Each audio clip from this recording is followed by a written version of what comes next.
conscience, rien n'aurait jamais été possible. La quasi-totalité des acteurs de l'accord de Guyane réunis dans un amphithéâtre sous haute protection pour au final convenir de nouvelles rencontres. Le gouvernement viole les droits du peuple. L'insurrection est, pour le peuple et pour chaque portion du peuple, le plus sacré des droits et le plus indispensable des devoirs.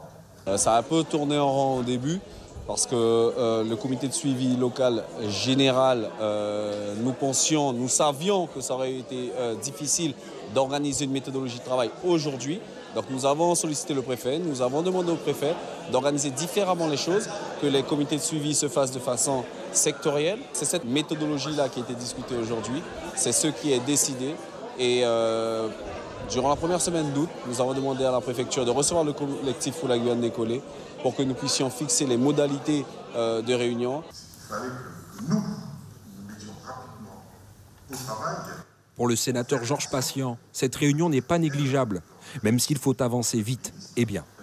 On devait acter la méthode de travail et le calendrier dont il fallait tenir compte, parce qu'on est en plan d'urgence, que ce soit le plan d'urgence d'1 milliard ou la demande additionnelle, mais tout était dans l'urgence. Or, nous avions l'impression de tourner en rond, on avait l'impression qu'on refaisait les accords de Guyane.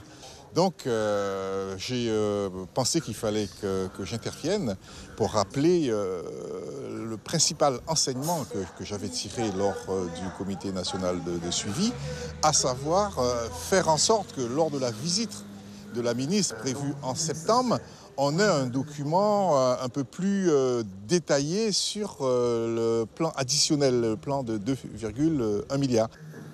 Suite aux 13 milliards d'euros d'économies demandés aux collectivités par le président de la République Emmanuel Macron et l'annonce d'un appui financier de 2,125 milliards d'euros à la Côte d'Ivoire, certains craignent que l'État joue la montre dans le dossier guyanais.